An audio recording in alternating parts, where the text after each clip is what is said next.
तुमचे देखील केस अगदी माझ्याप्रमाणे सुपर सॉफ्ट आणि सिल्की होण्यासाठी सुरुवात होईल. बघा, मी एक खास प्रकारची रेमेडी फक्त 7 दिवसांसाठी माझ्या केसांवरती वापरून बघितली आणि त्यानंतर माझी केस गळती अगदी 100% कमी झाली. जर तुम्हाला विश्वास बसत नसेल तर आज मी सांगितलेली मॅजिकल रेमेडी तुम्ही देखील एकदा नक्की वापरून बघा. यामुळे तुमचे रफ, कोरडे आणि निस्तेज झालेले केस सुद्धा अगदी सुपर सॉफ्ट आणि सिल्की बनण्यासाठी हेल्प होईल.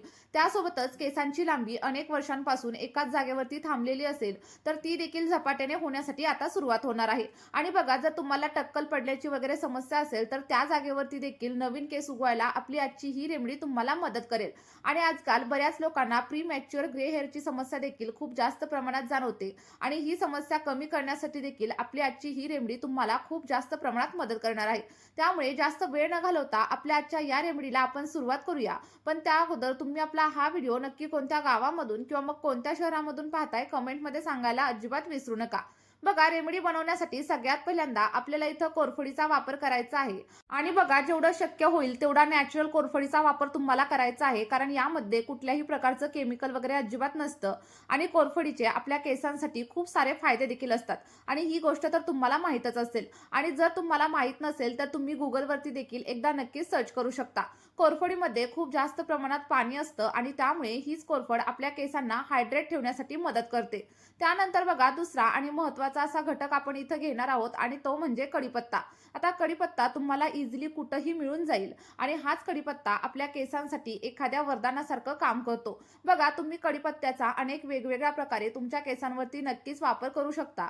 तुम्ही कढीपत्त्याचं तेल बनवू शकता किंवा मग जर तुम्हाला केसांवरती कढीपत्त्यापासून बनवलेली कुठलीच गोष्ट अप्लाय करायची नसेल तर तुम्हाला काय करायचंय, रोज सकाळी उठल्यानंतर साधारणतः 4 ते 5 कढीपत्त्याची पानं खायची आहेत.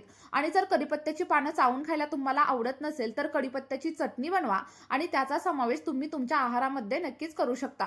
बघा, इथे साधारणतः 4 ते 5 एवढी कढीपत्त्याची पानं मी स्वच्छ अशी धुवून घेतलेली आहेत आणि त्यानंतर त्यामधील जी काही छोटी छोटी पानं आहेत ती आपल्याला सेपरेट करून घ्यायची आहेत.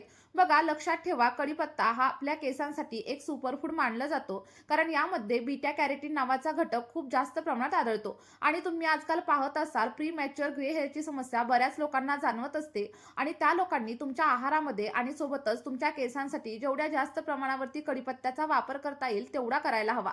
आणि बघा, माझ्या सांगितल्याप्रमाणे तुम्ही एकदा तरी ही रेमेडी नक्कीच तुमच्या केसांवरती वापरून बघा. तुम्हाला देखील अगदी 100% केसांवरती रिझल्ट मिळतील. त्यानंतर बघा, इथे मी एक कोरफडीचा तुकडा घेतलेला आहे. आता तुम्ही तुमच्या केसांच्या लांबीनुसार कोरफडीचं प्रमाण हे कमी जास्त देखील नक्कीच करू शकता. बऱ्याच वेळा मला कमेंट्स येतात की कोरफड केसांवरती अप्लाय केल्यानंतर आम्हाला इचिंग वगैरे होते. तर लक्षात ठेवा, कोरफडीचं पान तोडल्यानंतर तुम्हाला त्याचा लगेच वापर करायचा नाहीये. तर पान तोडल्यानंतर त्याला स्वच्छ असं धुवून घ्या आणि त्यानंतर अर्ध्या तासासाठी पाण्यामध्ये भिजत ठेवा. कारण जेव्हा कोरफडीमधील पिवळ्या रंगाचा चिकट भाग आपण आपल्या केसांवरती आणि स्किनवरती अप्लाय करतो तेव्हाच आपल्याला इचिंगची समस्या जाणवत असते. त्यामुळे लक्षात ठेवायचं, कोरफडीमधील सगळा काही पिवळा भाग आपल्याला स्वच्छ असा धुवून घ्यायचा आहे आणि त्यानंतरच कोरफडीचा वापर आपल्या रेमेडीमध्ये करायचा आहे.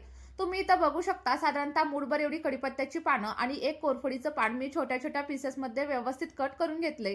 त्यानंतर तुम्हाला काय करायचंय, एक स्वच्छ असं मिक्सरचं भांडं घ्यायचंय. लक्षात ठेवा, मिक्सरचं भांडं व्यवस्थित धुवून घ्या, कारण बऱ्याच वेळा आपण मिक्सरच्या भांड्यामध्ये मसाले वगैरे बारीक करत असतो. आणि या स्वच्छ अशा भांड्यामध्ये आपण कट करून घेतलेली कोरफड आणि सोबतच कढीपत्त्याची पानं देखील आपल्याला ऍड करायची आहेत. बघा, पुढे मी तुम्हाला सांगणार आहे हे सिरम कशा प्रकारे रेडी करायचं. पण त्या अगोदर एक छोटीशी विनंती आहे, तुम्ही आपल्या चॅनलवरती पहिल्यांदाच व्हिजिट करत असाल तर चॅनलला सबस्क्राईब करा आणि हा व्हिडिओ तुम्ही नक्की कुठून पाहताय कमेंटमध्ये सांगायला मात्र अजिबात विसरू नका. आता बघा, पुढे जर तुम्हाला कोंड्याची वगैरे समस्या जाणवत असेल किंवा मग हेअरफॉल खूप जास्त प्रमाणावरती वाढलेलं असेल तर इथे तुम्हाला कडुलिंबाच्या पानांचा देखील वापर करायचा आहे. कारण तुम्ही मार्केटमध्ये आजकाल पाहिलेलं असेल, कडुलिंबाचा वापर हा हेअर केअरमध्ये आणि सोबतच स्किन केअरमध्ये केला जातो, कारण यामध्ये अँटी फंगल आणि अँटीबॅक्टेरियल गुणधर्म असतात, ज्यामुळे तुमच्या केसांमधील कोंड्याची समस्या कमी होईल. आणि त्यासोबतच जर तुम्हाला स्कॅल्पमधील एखादं फंगल इन्फेक्शन वगैरे झालेलं असेल तर ते देखील कमी होण्यासाठी नक्कीच मदत होईल. बघा, आपल्या या रेमेडीमध्ये कडुलिंबाची पानं पूर्णपणे ऑप्शनल आहेत. जर तुम्हाला कोंड्याची समस्या किंवा मग इचिंगची समस्या जाणवत नसेल तर इथे कडुलिंबाची पानं तुम्ही स्किप केली तरी देखील चालेल. आणि आपलं हे जे सिरम आहे यामुळे तुमच्या स्कॅल्पमधील रक्ताभिसरण म्हणजेच ब्लड सर्क्युलेशन वाढण्यासाठी मदत होईल. आणि जेव्हा ब्लड सर्क्युलेशन वाढतं तेव्हा केसांची मुळं म्हणजेच हेअर फॉलिकल्स ऍक्टिव्ह होतात आणि हेअर फॉलिकल्स ऍक्टिव्ह झाल्यानंतर तुमची केस गळती आपोआपच बंद होते आणि केसांच्या वाढीसाठी देखील सुरुवात होत असते. बघा, इथे मी साधारणतः अर्धा ग्लास एवढं पाणी देखील याच्यामध्ये ऍड केलंय आणि बारीक अशी पेस्ट बनवून घेतलीये. तुम्हाला जर पाणी ऍड करायचं नसेल तर तुम्ही डायरेक्टली पेस्ट देखील बनवून घेऊ शकता, कारण कोरफडीमध्ये नैसर्गिक पाण्याचं प्रमाण भरपूर असतं. बघा तुम्ही इथं बघू शकता, मी मिक्सरच्या भांड्यामध्ये छान अशी पेस्ट तयार केली आहे आणि ही पेस्ट तुम्ही अशी देखील तुमच्या केसांवरती नक्कीच अप्लाय करू शकता. पण जर पेस्ट तुम्ही डायरेक्टली अप्लाय केली तर त्यामधील छोटे छोटे कण आपल्या केसांमध्ये अडकले जातात आणि म्हणूनच मी तुम्हाला सजेस्ट करेल की सगळी काही पेस्ट एखाद्या गाळणीच्या साहाय्याने किंवा मग कॉटनच्या कापडाच्या साहाय्याने तुम्ही व्यवस्थित अशी गाळून घ्या. आणि गाळून घेतल्यानंतर जे काही सिरम आपलं रेडी होईल ते तुम्ही जसंच्या तसं तुमच्या केसांवरती नक्कीच अप्लाय करू शकता. बघा आजकाल तुम्ही पाहत असाल की प्री मॅच्युअर ग्रे हेअरची समस्या खूप जास्त लोकांना जाणवत आहे आणि त्या लोकांनी आपलं हे सिरम खरंच आठवड्यातून फक्त एक वेळा जरी वापरलं तरी देखील प्री मॅच्युअर ग्रे हेअरची समस्या कमी होण्यासाठी तुम्हाला मदत होईल. फक्त एकच गोष्ट लक्षात ठेवायची, मी ज्या पद्धतीने हे सिरम तुम्हाला बनवायला सांगितलेलं आहे त्या पद्धतीनेच बनवायचं आहे आणि मी सांगितलेल्या पद्धतीनेच अप्लाय करायचं आहे. बघा इथं तुम्ही बघू शकता, आपलं जे काही सिरम रेडी झाले ते अगदी 100% आयुर्वेदिक आहे, कारण आपण याच्यामध्ये कोणत्याही प्रकारच्या केमिकलचा वगैरे अजिबात वापर केलेला नाहीये आणि त्यामुळे या सिरमचा वापर तुम्ही तुमच्या लहान मुलांसाठी देखील नक्कीच करू शकता. आजकाल तुम्ही पाहत असाल प्री मॅच्युअर ग्रे हेअरची समस्या खूप जास्त लोकांना जाणवत असते आणि ती जर तुम्हाला कमी करायचं असेल ना तर हे सिरम आठवड्यातून फक्त 2 वेळा केसांवरती नक्कीच अप्लाय करा. तुम्ही इथं बघू शकता, कोरफड, कडीपत्त्याची पानं आणि सोबतच कडुलिंबामधील पोषक तत्व आपल्या या सिरममध्ये उतरलेलं आहे आणि त्यामुळेच हे सिरम तुमच्या केसांवरती एखाद्या वरदानासारखं काम करणार आहे. आणि सगळ्यात महत्त्वाची गोष्ट म्हणजे आपण याच्यामध्ये कोणत्याही प्रकारचं प्रिझर्वेटिव्ह वगैरे वापरलेलं नाहीये, त्यामुळे हे सिरम तुम्हाला स्टोअर करता येणार नाही. जेव्हा पण तुम्हाला केसांवरती सिरम अप्लाय करायचं असेल तेव्हा फ्रेश बनवायचं आणि फ्रेश असतानाच केसांवरती अप्लाय करायचं. आता हे सिरम केसांवरती कशा प्रकारे अप्लाय करायचं हे देखील मी तुम्हाला सविस्तर सांगणार आहे आणि त्यासाठी व्हिडिओ स्किप वगैरे अजिबात करू नका, तर शेवटपर्यंत नक्की बघा. बऱ्याच वेळा काय होतं, लोक व्हिडिओ अर्धवट बघतात आणि त्यानंतर कमेंटमध्ये येऊन सांगतात की आम्हाला काहीच फरक जाणवला नाही. तर असं अजिबात करू नका. जर तुम्हाला तुमच्या केसांवरती 100% रिझल्ट हवे असतील तर व्हिडिओ शेवटपर्यंत नक्की बघा आणि त्यासोबतच मी सांगितलेल्या पद्धतीने फॉलो करा. आता बघा बऱ्याच वेळा काय होतं, आपले केस खूप जास्त ड्राय होतात, रफ होतात.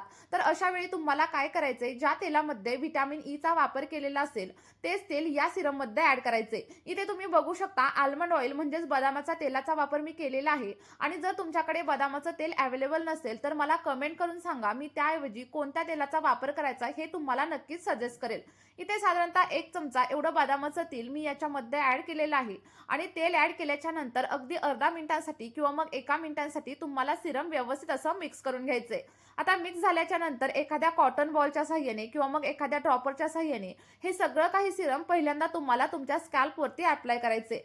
स्कॅल्पवरती अप्लाय करून झाल्याच्या नंतर केसांच्या संपूर्ण लेंथवरती अप्लाय करा आणि त्यानंतर अगदी 5 ते 6 मिनिटांसाठी केसांमध्ये तुम्हाला हलक्या हाताने मसाज करायचे. मसाज केल्यानंतर कमीत कमी 2 तास हे सिरम केसांवरती तसंच राहू द्या आणि त्यानंतर एखाद्या केमिकल फ्री शॅम्पूने तुम्ही हेअर वॉश करू शकता. आणि बघा, हेअर वॉश करताना जास्त गरम पाण्याचा वापर वगैरे अजिबात करू नका. कोमट पाण्याने किंवा मग थंड पाण्याने तुम्ही हेअर वॉश करू शकता. मी सांगितलेल्या पद्धतीने जर तुम्ही हे सिरम रेडी केलं आणि केसांवरती अप्लाय करायला सुरुवात केली, बघा तुम्हाला काय करायचंय, आठवड्यातून फक्त 2 वेळा हे सिरम केसांवरती अप्लाय करायचं आणि त्यानंतर सलग 2 ते 3 महिने कंटिन्यू तुम्हाला या सिरमचा वापर केसांवरती करायचा आहे आणि 2 ते 3 महिन्यांमध्ये तुमचे केस सुपर सिल्की, सॉफ्ट आणि स्मूथ होण्यासाठी सुरुवात होईल. त्यासोबतच केस गळतीची समस्या असेल तर ती देखील कमी होईल आणि केस अगदी झपाट्याने वाढण्यासाठी मदत होईल. चला तर मग मी सांगितलेल्या पद्धतीने तुम्ही देखील हे सिरम नक्की ट्राय करून बघा आणि त्यानंतर तुम्हाला जे काही रिझल्ट भेटतील ते कमेंटमध्ये शेअर करायला अजिबात विसरू नका. Bye bye.